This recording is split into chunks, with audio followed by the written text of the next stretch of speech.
Hello class, welcome है आप सभी का। वर्ड्सवर्थ वन लाइनर आज इस लेसन में हम लोग कंप्लीट करेंगे। टोटल 60 वन लाइनर पॉइंट्स हैं। जैसे कि मैं वर्ड्सवर्थ की बायोग्राफी बना चुकी हूँ, एमसीक्यूज बना चुके हैं हम लोग, और उनमें भी जो हमने पॉइंट्स देखे इंपॉर्टेंट, आज उससे भी कुछ डिफरेंट पॉइंट्स आपको इस लेसन में मिलेंगे। कुछ ऐसे इनके कुछ अलग हटके पोएम्स के नेम, ठीक है, जहाँ से क्वेश्चंस हमारे बन सकते हैं कॉमन से अलग। लिरिकल बैलाड सभी जानते हैं, ऐसे तो वो भी ठीक है, बट और भी जो इनके वर्क हैं अलग टाइप के, तो उससे क्वेश्चंस आज हमें देखने को मिलेंगे। तो फर्स्ट जो हमारा लाइनर है, जो फर्स्ट वन लाइनर्स के तहत, Wordsworth publish descriptive sketch and an evening walk in फरवरी 1793। तो ये इनका वर्क है। अब इसमें सीधे सीधे हम लोग पढ़ते चलेंगे, और वर्क जो अलग स्पेशल नेम आ रहे हैं उसको हमें ज़्यादा कैच करना है, उनको ज़्यादा समझना है कि ये अलग नेम है। जैसे कि descriptive sketch and evening walk, इनके दोनों ही पोइट्री वर्क हैं। पोइट्री इनका जैनर है। फरवरी 1793 में ये पब्लिश हुए थे। Wordsworth poem mostly deal with humble and rustic life. आपको नेचर पढ़ने को मिलता है हर जगह कि इनकी nature poet, natural poem, but इधर ये भी है हम्बल एंड रस्टिक लाइफ से भी इनके जो पोएम्स हैं डील करते हैं। रस्टिक लाइफ, गाँव देहाती। The solitary reaper was composed after a tour of Scotland in 1805 and published in 1807। तो ये इनका वर्क है सॉलिटरी रीपर। किसका है? वर्ड्सवर्थ का है। इनके लिए कोटेशंस क्या बोली गई वो भी हम देखेंगे। कुछ इंपॉर्टेंट्स इनके अदर नेम, किसने ने क्या कहा, कुछ अलग पोएम्स के नेम, बायोग्राफी से क्वेश्चंस बन ही रहे हैं, कुछ न्यू पोएम्स। तो सॉलिटरी रीपर कंपोज इन्होंने किया था एक टूर के दौरान। स्कॉटलैंड का टूर था 1805 में, और इसको लिख लिया था, फिर पब्लिश 1807 में कराया था। The solitary reaper was singing in Erse Gaelic, ये एक प्लेस है, यहाँ गाई गई थी ये, ठीक है, गाई जा रही थी। टिंटन एबे is a dramatic lyric. Tintern एबे क्या है? इनका वर्क है, उसका जैनर पूछ लिया है, पोइटिक फॉर्म पूछ लिया है, ड्रामेटिक लिरिक है। अगेन नेक्स्ट क्वेश्चन ये देखिए, a perfect woman nobly planned to warn, to comfort and command, and yet a spirit still and bright with something of an angel light। ये जो line है, ये इनकी जो पोयम है, she was a phantom of delight, जो कि इन्होंने अपनी वाइफ के बारे में बात कर रहे हैं इसमें। ओके, तो ये पोयम का नेम देख लें आप पहले तो, she was a phantom of delight, poem by whom? William Wordsworth. Next question, for his poem immortality ode Wordsworth is indebted to. Indebted to से मतलब हो जाता है ये किसके ऋणी रहे। अब ऋणी मतलब कि इनसे इन्होंने ये पोयम लिखने के लिए प्रेरणा ली, सोर्स कह लो, ठीक है, वो तो इंस्पायर हुए। तो ये वॉगम जो थे हमारे, उनके जो वर्क था द रिट्रीट से इन्होंने ये प्रेरित होकर द इमोर्टैलिटी ओड ये लिखा इन्होंने। ओके, वॉगम्स द रिट्रीट कहाँ से इंस्पायर हुए? इससे। इमोर्टैलिटी ओड इनका इंपॉर्टेंट वर्क है। Who suggest a return to natural and simple living as the only remedy for human wretchedness। तो ये वर्ड्सवर्थ ने ही ये सजेस्ट किया था, return to nature, simple living, ये रिमेडी है ह्यूमन रेचनेस के लिए। The only love sonnet of Wordsworth is important है। ये इनका एक लौता लव सोनेट कौन सा है? वाई आर दो साइलेंट। और ये आपको नेम ही याद रखना है, ये इनका वर्क है, वाई आर्ट दो silent. Art means ARER and दो मीन्स यू, ठीक है, तो वाई आर यू साइलेंट, ये इनका लव सॉनेट है। The poem happy warrior is partly a commemoration on the death of his brother John Wordsworth. Again देखो, आप फिर से नोटिस कर रहे हैं कि जो नेम इनकी पोएम्स के हमें यहाँ मिल रहे हैं कुछ अलग ही हैं। लिरिकल बैलाड, प्रिल्यूड, ये सब जो वो भी इम्पॉर्टेंट है, बट यहाँ कुछ ज़्यादा ही हमको अलग से देखने को मिल रहे हैं, अलग क्वेश्चंस है। भले ही हम वर्ड्सवर्थ का तीसरा लेसन या चौथा लेसन देख रहे हैं आज हमारे इस चैनल पे, लेकिन क्वेश्चंस यूनिक हैं, पॉइंट्स यूनिक हैं।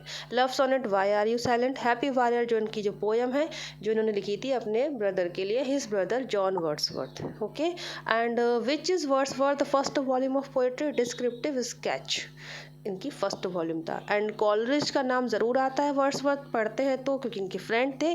Coleridge was Wordsworth friend, he died in 1834। ये 1834 में इनकी डेथ हो जाती है। Wordsworth, Coleridge and Southey are famous as the poet of lake district. तो लेक डिस्ट्रिक्ट कॉन्सेप्ट हमने सभी ने पढ़ा है, ये प्लेस पे तीनों रहते थे इस प्लेस पे, तो इन सबको लेक डिस्ट्रिक्ट कहा जाने लगा।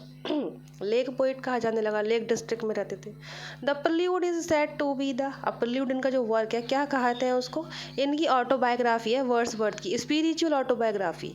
The prelude is the spiritual autobiography of Wordsworth. Lyrical ballads came in, lyrical ballad कब आया, पब्लिश हुआ, फर्स्ट जो उसका एडिशन था 1798 में आया। उसके बाद preface to the lyrical ballad आया था 1800 में। Again in the preface of the lyrical ballads Wordsworth examine a sonnet of Gray, Gray का एक सोनेट था, उसको इन्होंने एग्जामाइन किया in the preface of the lyrical ballad में।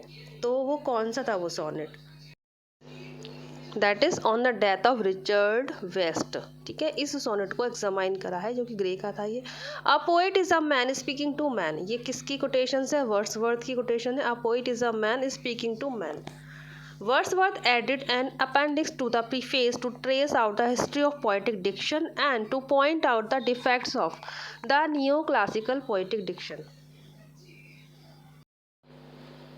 इन्होंने ऐड किया था एक अपेंडिक्स, मतलब एक अलग से परिशिष्ट एक page, to the preface of trace out history of poetic diction and to point on the defects of, तो जो न्यू क्लासिकल पोएटिक डिक्शन का ऊपर जो पॉइंट्स थे उसके डिफेक्ट्स उन्होंने इसमें बताए थे अपने लिरिकल बैलाड के प्रीफेस में। Who calls Wordsworth the historian of Wordsworthshire, तो लॉवेल ने इनको वर्ड्सवर्थशायर ऐसा बोला था। Wordsworth has hardly a man but a wandering spirit with strange adventures and no end to them, Shelley ने कहा इनके लिए ये। The charge of triviality can be brought against the work of Wordsworth, the charge of triviality can be brought against the work of Wordsworth, मतलब कि ट्रिवियलिटी माने कि तुच्छता, तुच्छता जो होती है, ऐसा कुछ उन्होंने लिखा उनका वर्क का, वो ये चार्ज लगाया जा सकता है। A large portion of Wordsworth work is uninspired, uninspired रहा इनका लार्ज पोर्शन, खुद से ही रहा। A poet could not by but be gay in such a jocund company, बहुत ही फेमस लाइन इनकी डैफोडिल्स की है। डैफोडिल बहुत ही इंपॉर्टेंट पोयम है इनकी ये। A poet could not be gay in such a jocund company, interview के लिए आप तैयार करें, अगर कभी आपको फेस करना हो तो ये पोयम प्लीज़ तैयार कीजिएगा। We are selfish men, oh raise us up, return to us again, these lines appear in to Milton. अब इन्होंने ये टू मिल्टन वर्क लिखा है वर्ड्सवर्थ ने मिल्टन के लिए, ऐसे ही इनके लिए भी वर्क लिखा गया है। रॉबर्ट ब्राउनिंग ने लिखा है the lost leader. The lost leader किसके लिए लिखा है, वर्ड्सवर्थ के लिए। द लॉस्ट लीडर है कौन, वर्ड्सवर्थ ही है। और किसने लिखा है, ब्राउनिंग लिखा है। CS नो टू मिल्टन इन्होंने लिखा था मिल्टन के लिए, उसकी ही ये लाइन है। Again next line, I behold in thee what I was once, ये वर्ड्सवर्थ की कोटेशन है। Next, who criticize Wordsworth for not practicing his own theory in own poems, ये TS इलियट ने इनको क्रिटिसाइज़ किया था कि ये खुद की थ्योरी अपनी पोएम्स में अप्लाई नहीं करते हैं। TS इलियट ने इनको ये बोला था। Classicism is health and romanticism is disease, गो इतने, ये सारे वो हैं जो जिन्होंने इनको क्रिटिसाइज़ किया। तो ये गोत जो करके हैं इन्होंने कहा, क्या कहा, क्लासिसिज्म तो हेल्थ है और रोमांटिसिज्म, जो कि वर्ड्सवर्थ हमारे रोमांटिक पोइट हैं, तो रोमांटिसिज्म इज़ डिजीज़, ये कोई इतने। Wordsworth is ever spiritualizing the moods of nature and winning from the moral consolation, तो moral consolation winning from, ये कॉम्पटन रिकेट ने लाइन बोली है। Wordsworth had no marked style of his own, Arnold कह रहे हैं खुद का कोई स्टाइल नहीं है इनका। When he seeks to have a style he falls into ponderosity and pomposity, तो विचारों में भव्यता, पॉन्डरसिटी मीन्स होता है थिंकिंग, विचार, पॉम्पोसिटी मीन्स भड़कीला, चमकीला, ऐसा कुछ होता है। Who calls the immortality ode the high water mark of poetry, Emerson ने कहा इनका वर्क है जो द इमोर्टैलिटी ओड को the water mark of, high water mark of poetry कहा है। Just Wordsworth uttered nothing base, ये टेनिसन कह रहे हैं इनके बारे में, नथिंग कुछ बेस नहीं रहे। Just for a handful of silver he left us, just for a ribbon to stick in his coat, ये किसने कहा इनको, ब्राउनिंग ने कहा था इनके लिए द लॉस्ट लीडर में। Just for a handful of silver he left अस, बहुत ही फेमस कोटेशन है ये। क्यों कहा था इन्होंने, जो that post the poet laureate की वो एक्सेप्ट कर ली थी। Wordsworth is not always melodious, that he is seldom graceful and only occasionally inspired. William J Long, ये विलियम जे लॉन्ग इनके लिए कोटेशन कर रहे हैं। He is the greatest poet of nature that our literature has produced. Greatest poet, this is the remark of Long. William J Long का ये जो remark है वर्ड्सवर्थ के लिए है। Where does Wordsworth compare himself to an Aeolian harp. तो Aeolian harp एक musical instrument होता है। तो प्रल्यूड में, अपने वर्क प्रल्यूड में वर्ड्सवर्थ ने खुद को इस म्यूजिकल इंस्ट्रूमेंट से कंपेयर किया है। Okay, next question, next point, where were the lyrical ballads appreciated more than in England, America? Who is absolutely without humor according to Long? Long जो William J Long ये है, तो without humour इनको माना है, absolutely without humour Wordsworth को इन्होंने कहा है ऐसा, विलियम जे लॉन्ग ने। सारे ही पॉइंट्स अलग हैं, डिफरेंट, जाहिर है सब जिन्होंने वर्ड्सवर्थ के जितने भी जहाँ लेसन देखे होंगे उनको ये अलग ही लिख रहे होंगे। Which poem was written after the death of Lord Nelson. तो इन्होंने ये पोएम लिखी थी, character of the happy warrior. किसकी पोएम है? वर्ड्सवर्थ की है। ये लॉर्ड नेल्सन की डेथ के बाद लिखी थी। लॉर्ड नेल्सन कौन है? हीरो है, ये नेपोलियनिक जो वॉर हुआ था उसके हीरो थे ये। Wordsworth brother passed away by shipwreck, इनके भाई की जो डेथ हो जाती है शिपरैक से हो जाती है, जहाज के डूबने से, जहाज की तबाही उससे। The world is too much is the poem published in 1806। तो ये इनकी पोएम है, पहले तो नाम फिर ध्यान रखें underline. The world is too much with us, 1806, ये The world is too much. The poem Mutuality was published in 1821. Again poem name is important, Mutuality, अस्थिरता, पब्लिश हुई थी 1821 में। Stern daughter of the voice of God, Stern daughter of the voice of God। तो where does this line appear? Ode to duty, ode of duty में मिलेगी हमको ये line, stern daughter. And Laodamia जो इनका वर्क है that is a narrative poem, Laodamia. Next line जो हम देख ही रहे हैं वन लाइनर वे में, Milton's you shouldn't be living at his hour. This line appears in to Milton, London 1802। ये जो इन्होंने वर्क लिखा है ना इनके लिए टू मिल्टन, उसमें ही ये लाइन मिलेगी, Milton you shouldst be living at his our.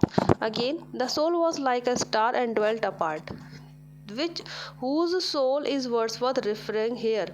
Milton की बात चल रही है इसी पोएम में, टू मिल्टन में। The soul was like a star dwelt apart.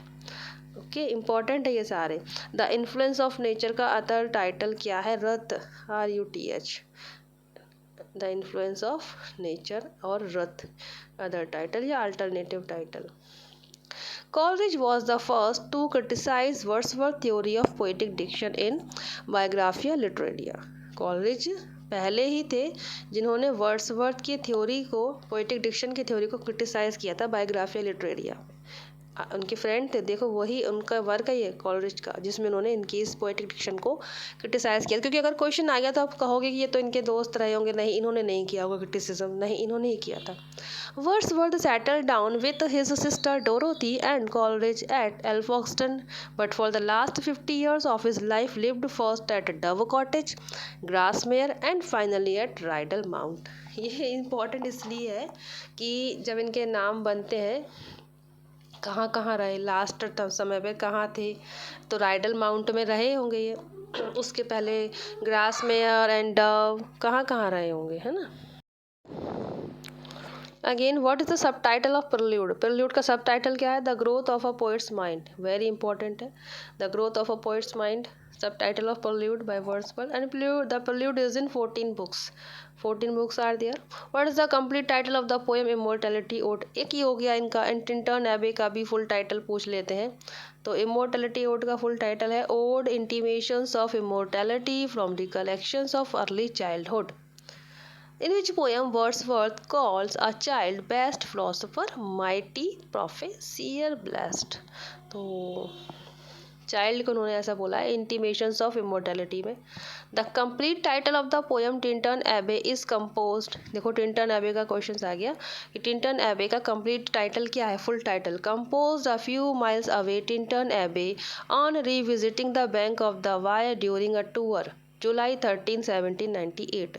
तो इनका टूर था, ये कहीं गए थे तो रिविजिट कर रहे हैं, revisiting the bank of the via. तो ये प्लेस है, यहाँ दोबारा गए थे तो पूछ रहे हैं फर्स्ट टाइम कहाँ गए थे, वो प्लेस कौन सा है। तो revisited the place in 1798। When did he visit Tintern Abbey first time? 1793। Okay. I wandered lonely as a cloud, ये लाइन्स किसकी हैं? वर्ड्सवर्थ की हैं। 10,000 saw I at a glance, ये लाइन्स डैफोडिल्स की है, वर्ड्सवर्थ ने ही लिखी है ये poem Daffodils. Who calls Wordsworth one of the giant of English poetry? देखिए वर्ड्सवर्थ को जाइंट किसने बुलाया? ये है John क्रोव Ransom. Who calls Wordsworth a mountain the most massive in that lofty range which is called the romantic revival? J.C. Smith है ये।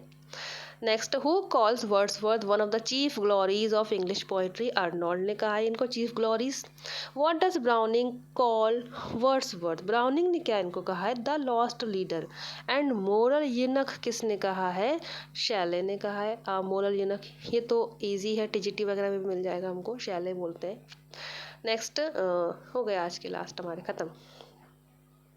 तो total हमारे 61 लाइनर्स हो गए आज ये। ऐसे ही और क्या हम बनाएं बाकी के भी बताइएगा प्लीज़।